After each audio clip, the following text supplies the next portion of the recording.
আসসালামু আলাইকুম রহমতুল্লাহি ওয়া বারাকাতুহু। এটি হচ্ছে একটি ক্রস বকনা। এটা হচ্ছে প্রথম বাচ্চা হচ্ছে এটি।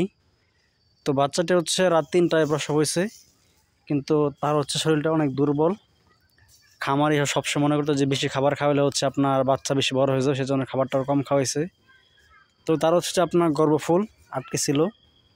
তো হচ্ছে আপনার এটা হাত দিয়ে বের করতে হয়েছে। তো আলহামদুলিল্লাহ, আশা করি মোটামুটি এখনও সুস্থ। আর সকলে হচ্ছে পুষ্টিকর খাবার দিবেন গরুকে। খাবারটায় বলিটা দিলে তো ভুসিটা ফালাইতো না, দিচ্ছেন তো খাঁচান তো বলি বেশি ফাল ফুটে যাবো না নিচে, মানে খাঁচা তো নিচ দিয়ে ফাঁকা আছে বাসায় চিপ দিয়া, তো নিচ দিয়ে পড়ে যাবো না। প্রয়োজনে একটু উপরে একটা বস্তা দিয়ে তারপর দিবেন, তার নিচে পড়বো না। গরুরা কিন্তু খাবারটা ভালো করে খাওয়াবেন। ফিট এখন না, কয়েকদিন যাক, শুধু বসি টুসি দিবেন। খেসারে বসি, গমের বসি, বড় বসি টুসি দিবেন। আর গরু কিন্তু বলে যাও ভাত খাওয়ায়েন না, যাও ভাত একদম খাওয়া বন্ধ গরুরে।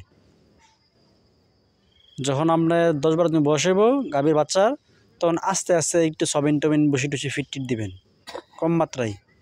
ঠিক আছে, থাকেন জায়গা।